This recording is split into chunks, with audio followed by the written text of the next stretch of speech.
I was 8 years old when I first dreamed of the lake. It came to me in the kind of deep sleep children are blessed with, untouched by the heaviness of worry or regret. I woke with the scent of wet pine and cool water lingering in my nostrils, my small hands trembling with the urgency to draw. I took crayons and pencils from the box under my bed and began sketching. The image poured from my fingers, a cottage tucked beneath bowed trees, leaning against a mist-shrouded lake. The porch sagged slightly, and a rickety dock stretched out into water that reflected a sky heavy with clouds. I called it Lacuna Cottage. I didn't know what Lacuna meant then. I had just heard the word somewhere and liked how it sounded. Over the years, the dream repeated, never exactly the same, but always anchored by that cottage. Sometimes I'd walk the dock. Sometimes I'd sit by the fireplace and listen to the wind whisper through the trees. There was peace in that place, a kind of timeless silence I never found in the real world. As I got older, life grew louder: school, friends, heartbreak, rent. The dreams faded. But I kept the drawings, taped inside old journals or tucked into folders. They were all I had left of that world. Then one night, years later, after a long day of apartment hunting and a breakup still raw around the edges, I saw a real estate listing buried in the depths of the internet. The photo was blurry. The porch sagged. The dock leaned into the water like it was listening. I stared at the screen for a long time, heart thudding. It was Lacuna Cottage. Or something very, very close. I called the number. The voice that answered was dry, like parchment. "You want the lake house?" "Yes. The one near the woods. It looks familiar." "I'm selling it cheap," the woman said. "It's taken enough from me." I paused, unsure what she meant. Taken? Like money? She laughed softly. Not kindly. "Sure. Let's say that." 2 weeks later, I stood in front of a lawyer with shaking hands and signed the deed. The keys were old brass with teeth like fangs. I held them tightly as I left the office. When I glanced back, the secretary was watching me. She looked sad. The drive took longer than expected. GPS failed somewhere after the last town, a blink and you miss it sort of place with a general store, a diner, and a gas station manned by a teenager who looked at me like he wanted to warn me but didn't know how. "You heading to the lake road?" he asked while topping off the tank. "Yeah. Lacuna Point." He swallowed. "Ain't many people go out there now." "Why not?" He hesitated. "Just told stories." I wanted to press him, but the pump clicked. He handed me the receipt with a shrug and walked off. The road turned to gravel, then narrowed to 2 tire-worn tracks choked with pine needles. Branches scraped the roof of the car as I passed under ancient trees. The sun dipped low, bleeding orange across the horizon. Then, without warning, the trees parted. And there it was. The cottage looked almost exactly as I remembered, not just from the listing, but from my dreams. Weathered gray boards, porch steps worn smooth in the middle, a crooked chimney with moss creeping up its spine. The dock stretched like an invitation into the lake, which mirrored the sky with unnerving clarity. Mist hugged the shoreline, thickening in the corners of my vision. I parked, stepped out, and was hit by the silence. Not the absence of sound, but the kind of hush that feels alive. I could hear the blood rushing in my ears. The lake didn't lap or move. It simply waited. The front door creaked as I pushed it open. The interior was musty but intact, one large room with a stone fireplace, a kitchen tucked under the stairs, and a loft above with a low bed and a round window that stared out at the water. Dust lay in thick patches, undisturbed. A faded tapestry hung above the hearth, an image of the same lake, only with shadowed figures at its edge. I ran my hand along the windowsill. It felt familiar. Intimate, even. I unpacked slowly, arranging my books on a shelf, placing a ceramic mug by the sink. I found a half-used candle in the drawer and lit it. The flame flickered dull. Outside, the sun finally disappeared, leaving the sky streaked in gray and indigo. I sat on the porch with a blanket and watched the first stars prick the sky. The lake still didn't move. A loon called, far off, haunting. Then, just as I was beginning to doze in the chair, I thought I heard something. A whisper, faint as breath. It came from the dock. I stood, blinked, looked again. Nothing. Only the mist curling tighter around the lake's edge. I laughed at myself, shook my head, and went back inside. Everything was perfect. But in the mirror beside the stairs, I saw my reflection, and just behind my shoulder, the porch door slowly creaking open. The next morning unfolded like a dream wrapped in light. I woke early, not out of habit, but pulled by something, curiosity, perhaps, or a lingering need to confirm that none of the night before had been imagined. The cottage was drenched in golden morning light, the kind that makes dust shimmer like glitter in slow motion. Outside the window, the lake was still perfectly smooth, a mirror stretching across the world. I made coffee with the old stovetop kettle I found under the sink, its handle worn from use. It hissed and sang in the quiet room, filling the space with steam and scent. I wrapped myself in a thick sweater, stepped out onto the porch, and breathed deeply. The air had that just after rain freshness, even though it hadn't rained. Mist still clung to the shoreline but was lifting in tendrils, unraveling like silk. I explored the property in daylight for the first time. The dock, though aged, was sturdy. It extended farther than it seemed at night, the water deepening fast on either side. I stood at the end and looked down, dark shapes stirred far beneath, and I convinced myself they were only fish. The reeds whispered. I swore they shifted when I wasn't looking. The forest behind the cottage was dense, but not unfriendly. It smelled of pine needles, sap, and the green scent of moss.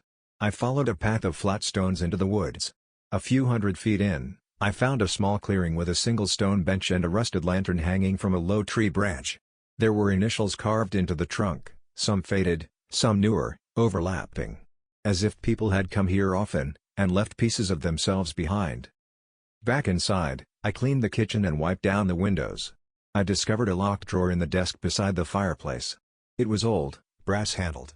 I didn't have the key, and strangely, I didn't feel compelled to open it. Not yet. That afternoon, I sketched. Pages filled fast with the lake, the shadows under the dock, the strange elegance of the cottage's angles. I lost track of time. When I looked up, the light was slanting low again. I'd barely eaten. Still, I felt full of presence, full of some strange peace I hadn't known I needed. I made soup from scratch. I read beside the fireplace as the wind picked up outside. The sounds of the forest were different now. Heavier. Like the trees were holding their breath. That night, I slept hard. But not dreamless. It began with footsteps. Not mine. They moved just outside the window, soft, deliberate, almost careful not to be heard. But I heard them. In the way animals hear danger in silence. I sat up in bed, heart hammering. The fire had long since died. Shadows pooled in the corners of the room. I crept to the window, expecting raccoons. Maybe a deer. But nothing moved. The lake was still. The dock, empty. Then I heard it. Whispering. Faint, delicate, unmistakable.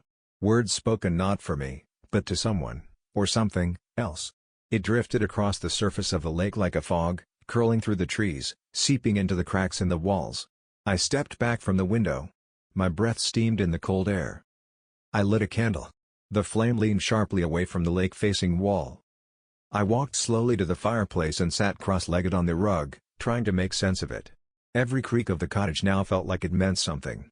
The floorboards under my chair groaned with the weight of something I couldn't see. My skin crawled. Then came the scream. A woman's voice, distant but shrill, sharp as broken glass. It echoed over the lake, bounced off the trees, and died away just as quickly. I froze. The scream didn't repeat. It didn't seem to come from a person. It came from the lake itself. I crawled into bed with my sweater still on, pulled the blanket tight around me, and willed my eyes to stay shut. The whispering stopped eventually. Or maybe I fell asleep before it did. Either way, I knew something had shifted. That night, sleep came like a trapdoor opening beneath me. I didn't remember drifting off, only the sensation of being pulled downward. Then the dream began, too vivid to be anything but real. I was on the dock. Fog thick as wool rolled in from all sides, swallowing the trees, the cottage, the sky. The lake beneath my feet was too still. I tried to step back, but my legs wouldn't move. Something in the water was watching. Waiting. Then I saw him, a man, standing waist-deep in the lake. His back was turned, clothes clinging to his frame. He didn't move. His stillness was unnatural, like a statue submerged in grief. When he finally turned his head toward me, I gasped. His eyes were hollow, empty sockets filled with shadows, and his mouth hung open in silent terror. Behind him, other shapes emerged. Children holding hands. A woman in a soaked white dress, her hair plastered to her cheeks.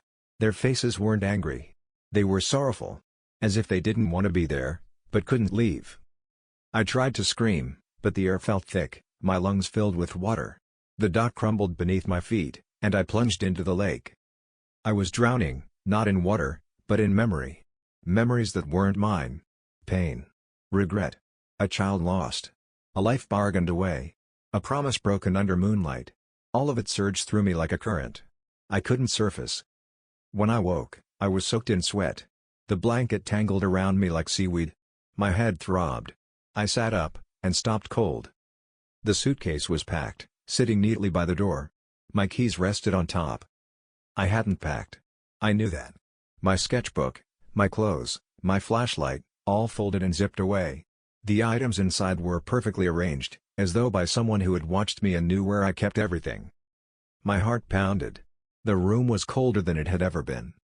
I didn't hear the whispering anymore. But I didn't need to. Whatever the lake had shown me, it wanted me to leave.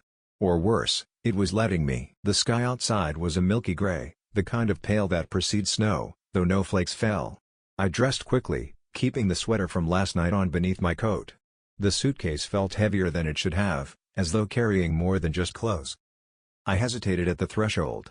Part of me wanted to walk out without looking back. But something compelled me to turn. The cottage stood silent, still. But in the second-story window, the loft where I slept, I saw a figure. The old woman. She stood just behind the glass, unmoving. Her eyes were sunken, her face pale as birch bark. But it was the smile that froze me in place. It wasn't cruel. It wasn't kind. It was knowing. A smile that said, "Now you understand." I blinked, and she was gone.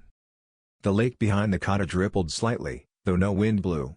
The mist on the water didn't lift. If anything, it thickened. I walked to the car, started the engine, and didn't wait for it to warm up. Gravel crunched under my tires. The trees on either side of the road watched me go. At least, that's how it felt. I didn't look back again. The road away from the cottage felt longer than the road in, as if the trees themselves were trying to pull me back. Pine boughs brushed against my windshield, leaving streaks that smeared when I tried to wipe them away. The gravel cracked under my tires like bones. I drove fast, too fast for the winding path, but I didn't dare slow down. The forest was darker than it had any right to be that early in the morning. What little light the sky offered seemed to bend away from the trees. My rearview mirror showed nothing but a thick, swirling mist. I couldn't shake the feeling that if I stopped, even for a second, something would emerge from it. I reached the edge of town and pulled into the first gas station I saw. My hands shook as I stepped out of the car. I pumped gas automatically, eyes scanning the surroundings like a cornered animal. The cashier inside watched me with something between pity and concern. When I went inside to pay, he said, "You from the lake house?" I hesitated. "Not anymore." He nodded slowly. "You're not the first." I didn't ask what he meant. I didn't want to know. I checked into a roadside motel and slept for nearly 14 hours. When I woke, the world outside was brighter, but I still felt the lake in my bones. My dreams were no longer just dreams. They were memories. I opened the suitcase to take out clothes, and paused. Everything inside was as I remembered packing it. Yet each item carried the faint scent of lake water. My sketchbook, once filled with drawings of the cottage, now had pages I didn't remember creating, figures in the mist, a girl standing on the dock, the old woman in the loft window, smiling. I moved 3 times in the months that followed. Different towns, different jobs. I deleted the listing, burned the papers. I even stopped sketching, afraid of what might appear on the page. But it didn't matter. The lake followed me. Not in the literal sense, I never saw water creeping across my floor or heard lapping waves at the window. But the feeling of it lingered. I'd wake in the middle of the night and swear I heard whispering. My new apartment, cheerful and modern by all appearances, would grow cold in the early hours, a chill settling over my skin like fog. I avoided reflections. Mirrors became strangers. Once, I caught a glimpse of a pale face behind mine in the bathroom mirror. When I turned, no one was there. The apartment was locked. I didn't sleep that night. Then, one evening, I took a walk along a small river trail near my new place. It was quiet, peaceful. I stood on a footbridge and watched the water ripple beneath me. The surface stilled. Perfectly. And then I saw her. In the water's reflection, the old woman. Her eyes met mine through the surface. She wasn't smiling. She looked hungry. I ran all the way home. Now I understand. The lake never needed to chase me. It doesn't need to. It plants itself in your mind, in your memories. It waits. It watches. It whispers through the quiet moments when you think you're alone. I bought my dream. But I was never its owner. I was only a guest, one in a long line of many. Some stay. Some leave. But none ever forget. I sometimes wonder if the lake showed me everything so I would leave. If I was lucky, or just another game in its endless play. Because now, when I close my eyes, I still hear the scream. The rustling reeds. The whisper just behind the wah. LL. And sometimes, just sometimes, I dream of walking the dock again. Only this time, I don't stop at the edge. I step forward. And the lake welcomes me home.